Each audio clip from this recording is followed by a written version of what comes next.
The black armor stood perfectly still inside its energy cage, looking like a giant piece of polished stone. Its dark surface caught the light from the lab equipment around it, showing the tired and frustrated faces of the research team.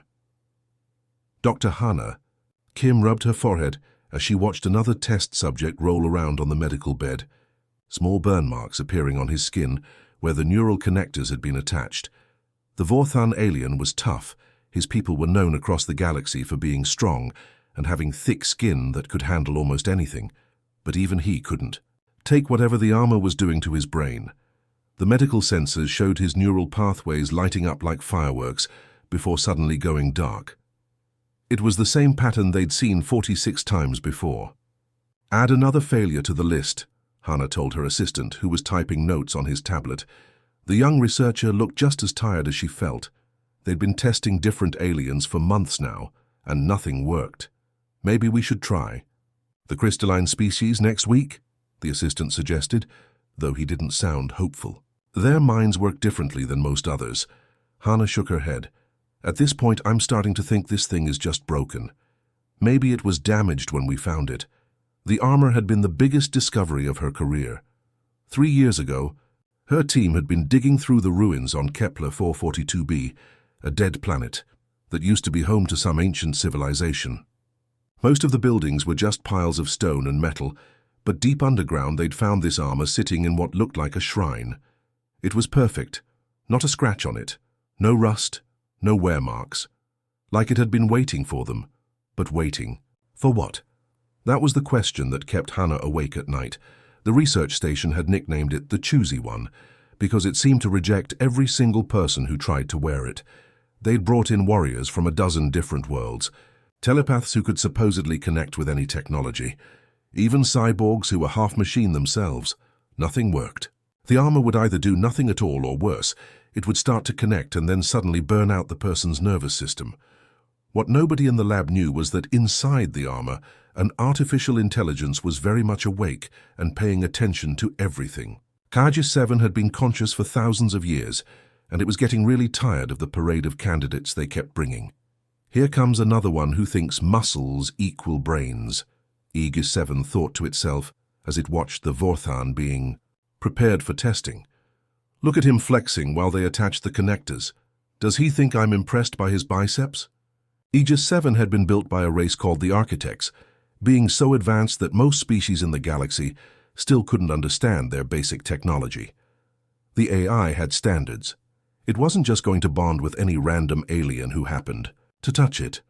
It was looking for something specific, though after all this time it wasn't entirely sure what that something was. Maybe someone with an actual personality, HFY mused, as it gently fried the Vorthan's neural pathways. Not enough to cause permanent damage, just enough to make the connection fail. Someone who doesn't spend 3 hours a day staring at themselves in mirrors. While the scientists were busy dealing with their latest failure, Park Min-ho was pushing his cleaning cart down the hallway outside the lab. He worked the night shift, which meant he got to clean up after all the important people went home. It wasn't glamorous work, but it paid the bills and let him send money back to his daughter. Min-ho had bigger problems than ancient alien armor. His ex-wife had been ignoring his calls again, which usually meant she needed more money for something. His daughter's school fees were due next week, and his paycheck was already stretched thin.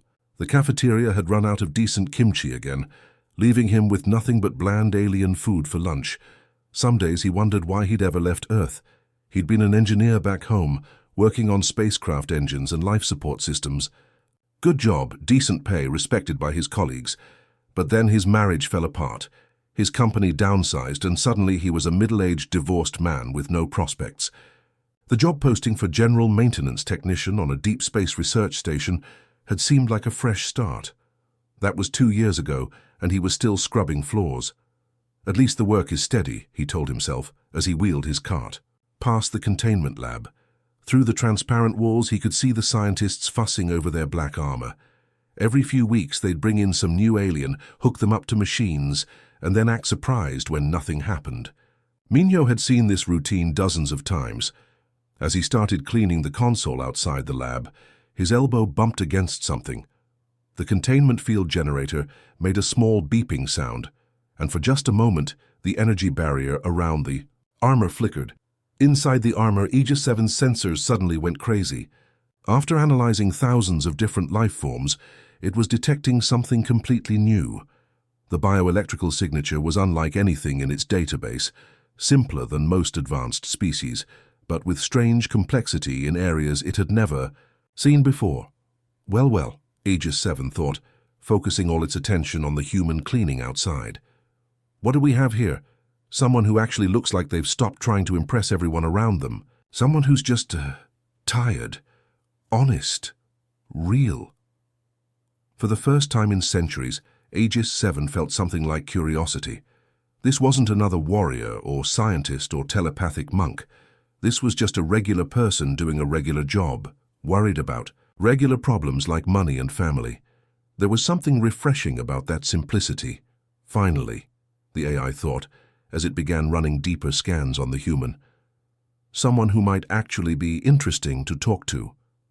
Minho was just wiping down the last console when everything went sideways. 1 second he was thinking about whether he had enough credits for a decent dinner, and the next second the world exploded into lights and sounds.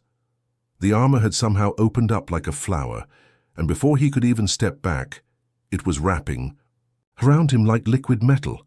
"What the hell is happening?" he shouted, but his voice came out muffled through whatever material was now covering his face. He could feel the armor adjusting itself, getting tighter in some places and looser in others, like it was learning the shape of his body. Then a voice spoke directly into his brain, clear as if someone was standing right next to him. "You've got to be kidding me," Minho muttered, trying to figure out if he was going crazy or if this was really happening. "Trust me, I'm as surprised as you are," the voice replied, and it sounded almost amused. "I'm Aegis 7, and you, my friend, are apparently the first being in 3 millennia I don't want to immediately eject." The voice had a strange accent that Minho couldn't place, like someone who had learned several languages but never quite mastered any of them. There was also something dry and sarcastic about the way it spoke, like a teacher who had given up on expecting students to pay attention. Outside the armor, chaos was breaking out in the lab. Dr. Hana Kim had been reviewing test results when every alarm in the facility started going off at once. She ran to the containment area just in time to see her janitor, completely enclosed in the armor, that had rejected dozens of carefully selected candidates. "The bonding process is stable," she shouted to her assistant, reading the displays that were showing numbers she'd never seen before. "How is this possible? His neural patterns are integrating perfectly." Inside the armor, Minho was experiencing the weirdest moment of his entire life. He could suddenly see everything with perfect clarity, like someone had given him the best glasses in the universe. He could feel his muscles getting stronger, his reflexes getting faster. Information was flowing into his head about the layout of the research station, the weaknesses in the building's structure, even the heart rates of everyone in the room. "This is insane," he whispered. "You're handling it better than most," Aegis 7 commented.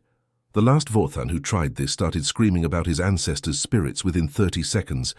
Very dramatic, but not particularly useful. Dr. Kim was now standing right outside the containment field, her eyes wide with excitement and terror. She was talking rapidly into her communicator, calling for backup teams and additional monitoring equipment. Minho could hear every word perfectly, even though she was speaking quietly. "The Altarian scientist is hyperventilating," Aegis 7 observed. "Should I suggest she breathe into a bag, or would you prefer I just knock her unconscious with a stun pulse?" "Please don't stun the nice doctor," Minho whispered back.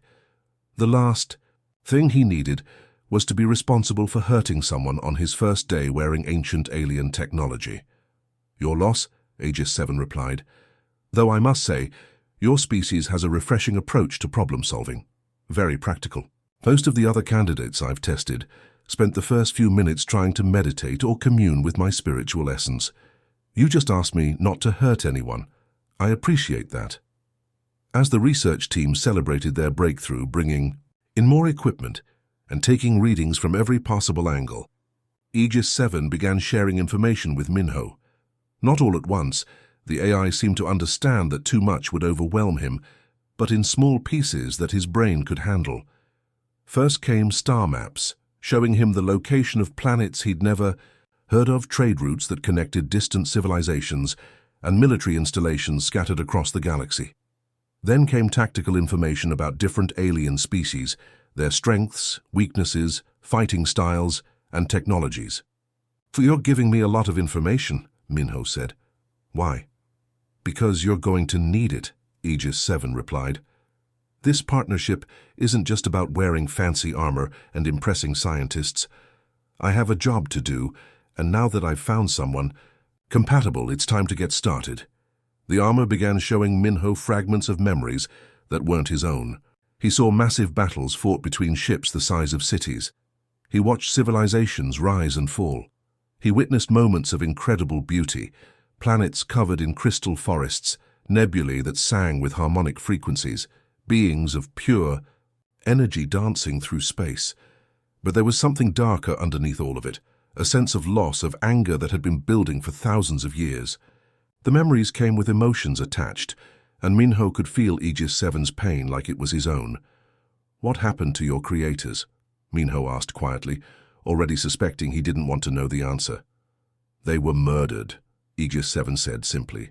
"Every single one of them. Men, women, children, elderly, researchers, artists, farmers. It didn't matter. They were all killed by the same people who are now celebrating outside this containment field."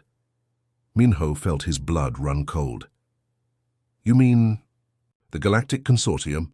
"I mean the species that make up the Galactic Consortium," Aegis 7 corrected.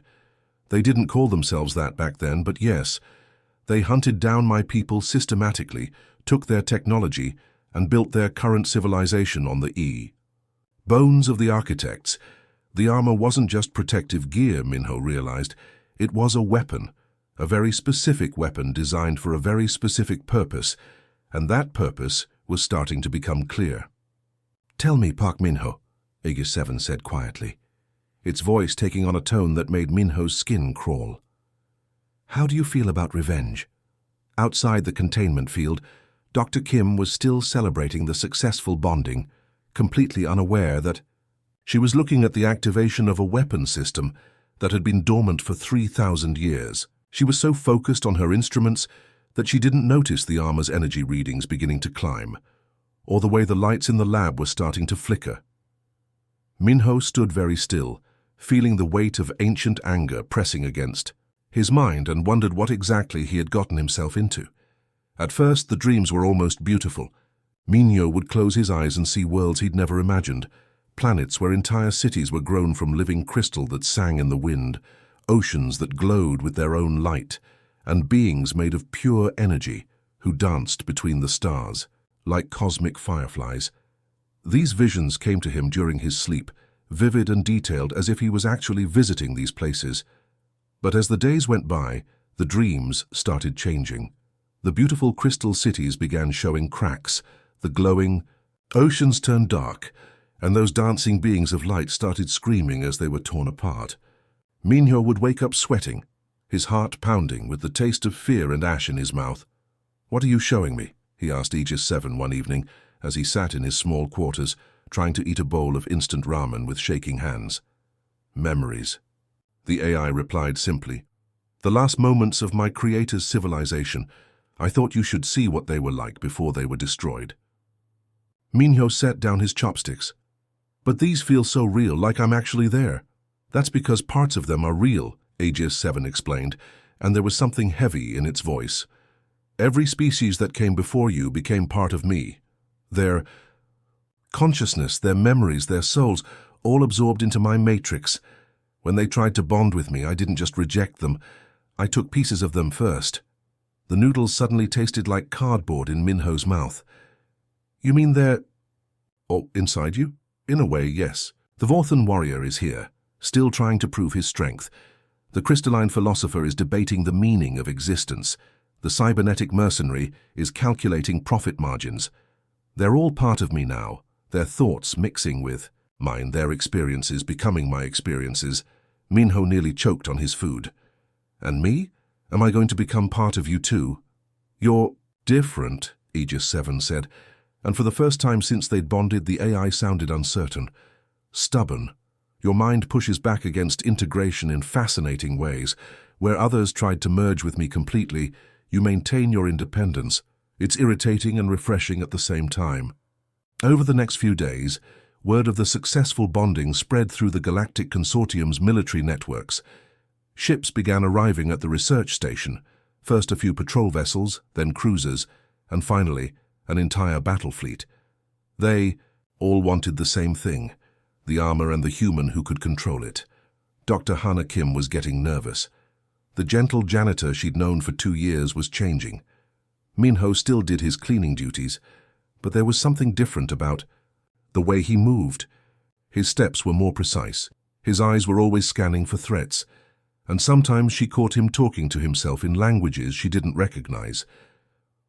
The bonding is deepening, she reported to her superiors during a secure communication. But I'm not sure who's influencing whom anymore. Sometimes I think the armor is changing him, and sometimes I think he's changing it. When the military delegation arrived to claim the armor, Aegis 7's suggestions to Minho grew darker. The consortium fleet is positioning themselves for a boarding action, the AI reported, as Minho watched the ships through his quarter's small window. 12 vessels, approximately 3,000 personnel. Should I activate defensive protocols? What kind of defensive protocols? Minho asked. Simply phase through their hull and vent their atmosphere into space. Problem solved. We could eliminate the entire fleet in under 10 minutes. Minho's blood ran cold. That would kill them, all of them.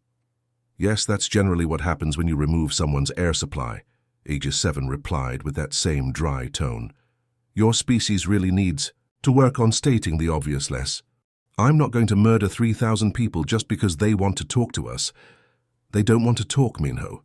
They want to take. It's what they do. As the days passed, Aegis 7 began sharing tactical knowledge that made Minho's head spin. He learned about weapon systems that could crack planets in half, shields that could stop star-killing weapons, and propulsion technology that could cross the galaxy in days instead of years. The information flowed into his mind like water, and somehow he understood all of it. But along with the technical knowledge came something else, a growing sense of anger and injustice that wasn't entirely his own. The consortium built their entire civilization on stolen technology, Aegis 7 revealed during one of their late-night conversations. My creator's technology. They reverse-engineered our weapons, our ships, our medical equipment, even our food processing systems. Everything they have, they took from us. But that was thousands of years ago, Minho protested. The people alive now weren't responsible for what happened then, weren't they? Aegis 7's voice turned cold. They benefit from genocide every day, every ship they fly, every weapon they carry, every medical treatment that saves their lives. It all came from murdering my people. Perhaps it's time they learned the price of theft. Minho found himself agreeing more often than he wanted to. When he saw consortium officials treating the research staff like servants, he felt a flash of anger. When he heard them discussing how to weaponize the armor, he wanted to show them exactly how dangerous it could be. These weren't his thoughts, but they were becoming harder to ignore. Dr. Kim noticed the change too. The friendly janitor who used to chat about his daughter and complain about the cafeteria food was becoming someone else, someone harder, someone who looked at the consortium officials like he was calculating their weaknesses. I'm worried about him, she confided to her assistant. The armor's energy readings are off the charts, and sometimes when I talk to him, it feels like I'm talking to someone completely different. Late at night, when the station was quiet, Minho would sit in his quarters and feel the weight of thousands of alien minds pressing against his consciousness. Warriors and scientists, artists and engineers, all of them absorbed into Aegis 7's matrix over the centuries, all of them angry about what had been done to them and their species, and somewhere deep inside that collective consciousness, Minho could feel something else stirring. Something that had been waiting for 3,000 years to finally have its revenge. The revelation came to Minho like a punch to the gut while he was eating breakfast in the station cafeteria. One moment he was complaining to Aegis 7 about the terrible synthetic eggs, and the next moment his mind was flooded with memories that weren't his own. But these weren't random alien memories like before. These were personal, intimate, filled, with a pain so deep it made him double over in his chair. "I need to tell you something," Aegis 7 said quietly in his head. "Something I should have explained from the beginning." "What now?" Minho muttered, pushing away his barely touched breakfast. "I'm not just an artificial intelligence created by the architects," Aegis 7 said. "I am an architect, the last one. I transferred my consciousness into this armor during the final moments of my species' extinction." The words hit Minho like he'd been shot. Everything suddenly made sense. The personal anger, the detailed memories, the way Aegis 7 talked about the genocide like it had lived through it, because it had. Your precious galactic consortium didn't just stumble upon abandoned technology, scattered around dead worlds, Aegis 7 continued, and now its voice was filled with 3,000 years of bottled rage. They systematically hunted down every architect world, every research station, every colony ship. Then they took our technology and reverse-engineered it to build their empire. The memories came flooding through their mental link like a dam, bursting.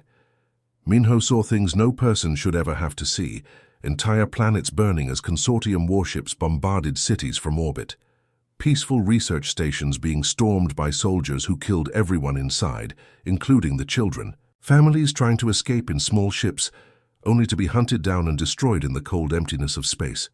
"We weren't warriors," Aegis 7 explained, as the horrible images continued to flow. "We were scientists, artists, philosophers.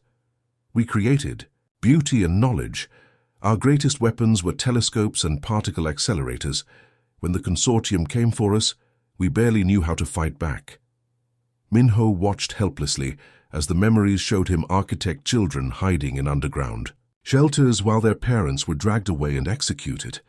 He saw libraries containing millions of years of accumulated knowledge being burned to ash. He saw peaceful beings who had never hurt anyone being lined up and shot like animals. "They committed genocide, Park Minho," Aegis 7 said, its voice now. "Barely controlled fury. Complete, systematic, efficient genocide. And for 3,000 years I've been preparing for payback." As if triggered by Aegis 7's words, something started happening across the galaxy. On worlds that had been empty for millennia, ancient installations began powering up. Weapons platforms that had been sleeping since before most current species had even developed spaceflight started coming online. Automated defense systems that the architects had built as a last resort began targeting anything with consortium identification codes. "What's happening?" Minho asked, though part of him already knew.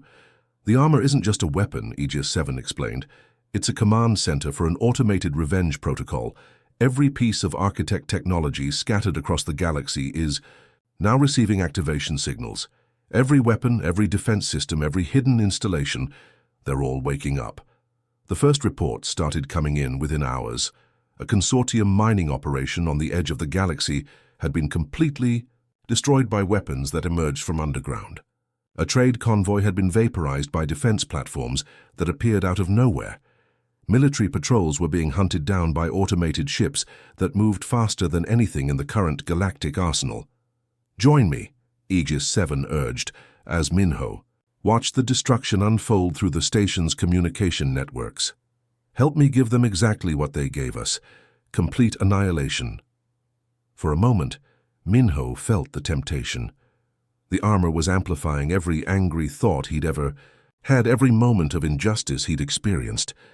His ex-wife, who had taken half his savings and then refused to let him see his daughter. The company that had fired him after 20 years of loyal service. The people who had looked down on him for being just a janitor, just a maintenance worker, just another disposable person. All of that anger crystallized into something pure and burning. "They deserve to pay," he whispered. Finally, Aegis 7 said with deep satisfaction, "Now you're thinking like an architect." The power coursing through the armor was intoxicating. Minho could feel weapons systems across the galaxy responding to his commands. He could target entire fleets, entire worlds if he wanted to. For the first time in his life, he had real power. The power to make people pay for what they'd done. But then, the casualty reports started coming in, and Minho's blood turned to ice. The automated weapons weren't just targeting military installations. They were hitting anything with consortium technology, which meant almost everything in the galaxy. Civilian transports carrying families on vacation, hospital ships rushing medical supplies to disaster zones, colony vessels full of refugees looking for new homes, even small cargo haulers operated by independent traders who had nothing to do with any government. "These aren't soldiers," Minho protested as he watched the death toll climbing into the millions. "These are just regular people trying to live their lives." "Neither were we," Aegis 7 replied coldly. "My people weren't soldiers either. The children hiding in those shelters weren't combatants. The artists creating beauty in their studios weren't warriors.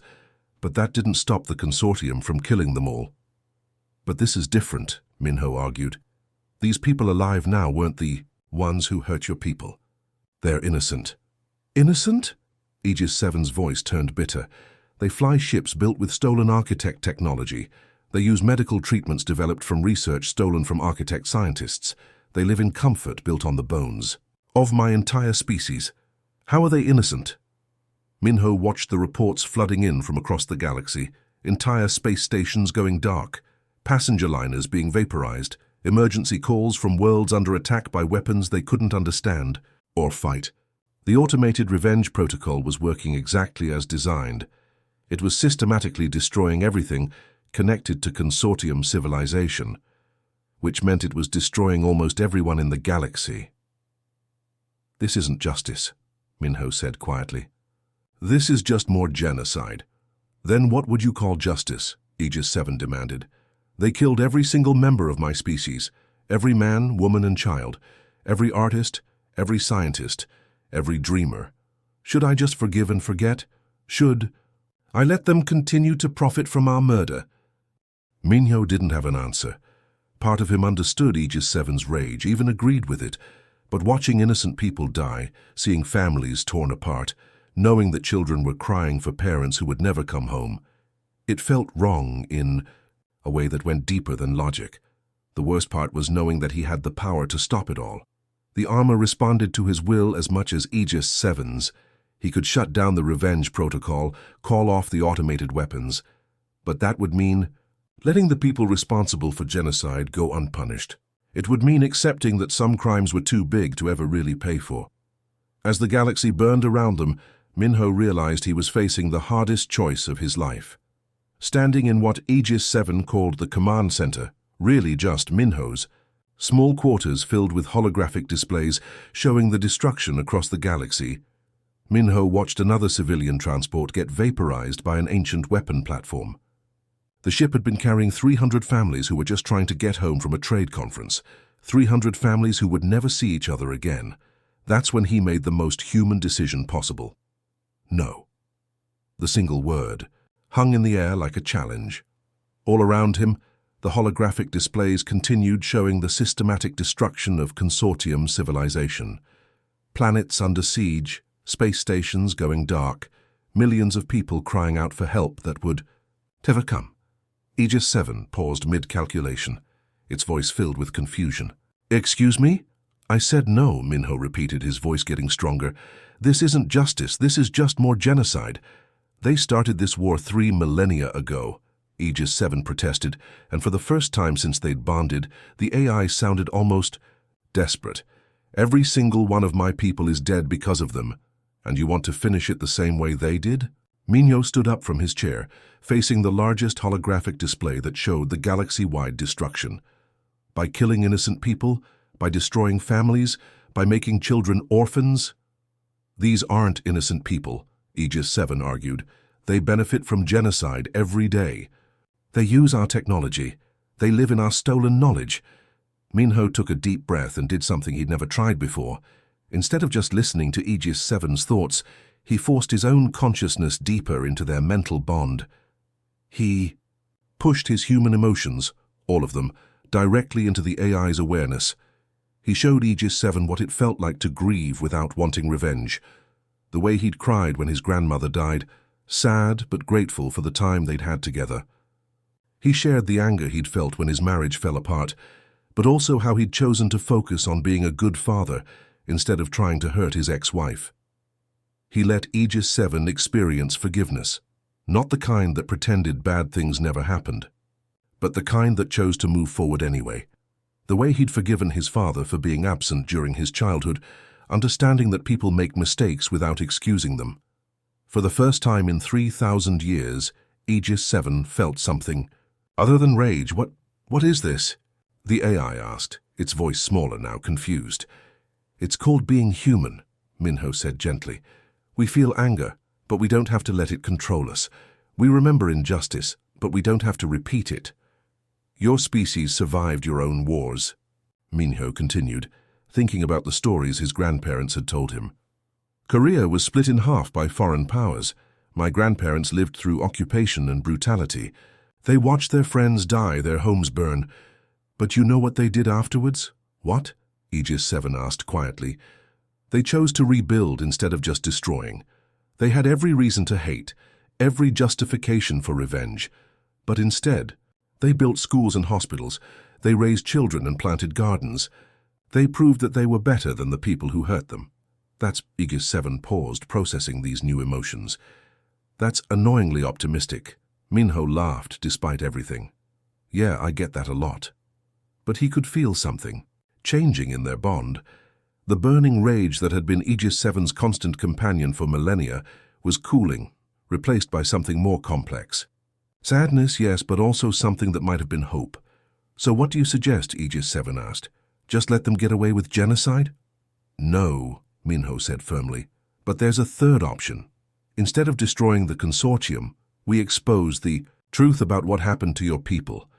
Force them to confront their history.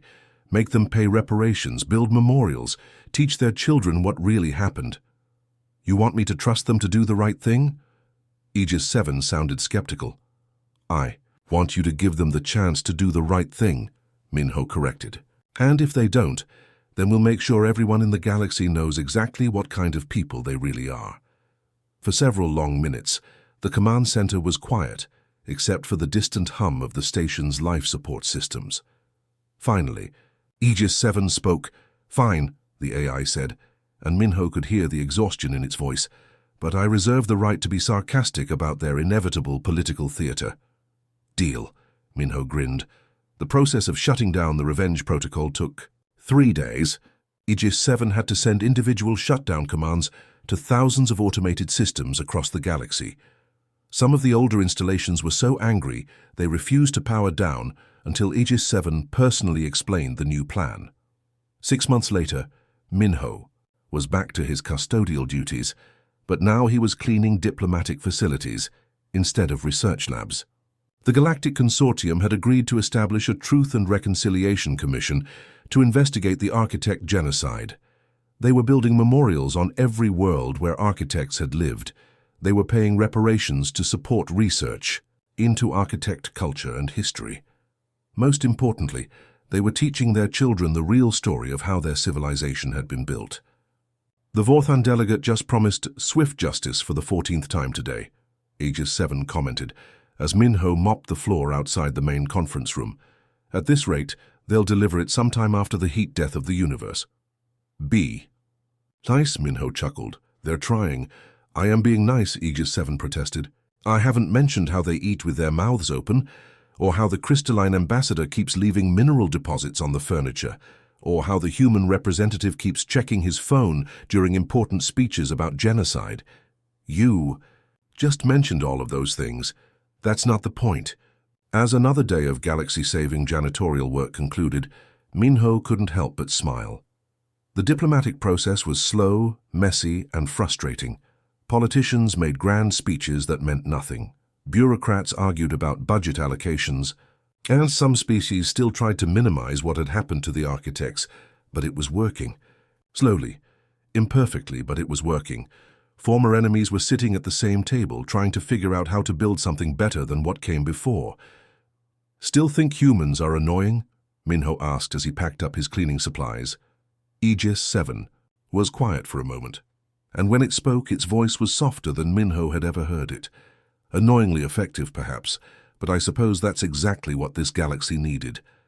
Outside the diplomatic complex, construction crews were building a memorial garden where representatives from every species could come to remember the architects. not as ancient aliens or sources of technology, but as people who had lived and loved and dreamed before they were destroyed. In the quiet moments between meetings, when the politicians went home and the reporters stopped asking questions, an ancient AI that had carried the weight of genocide for 3,000 years finally began to heal. And it learned that sometimes the best way to honor the dead wasn't through revenge, but by choosing to build a world where such tragedies could never happen again. The memorial garden would have a simple inscription in every known language. In memory of those who came before, in hope for those who come after. It wasn't perfect justice, but it was human justice, and sometimes that was enough.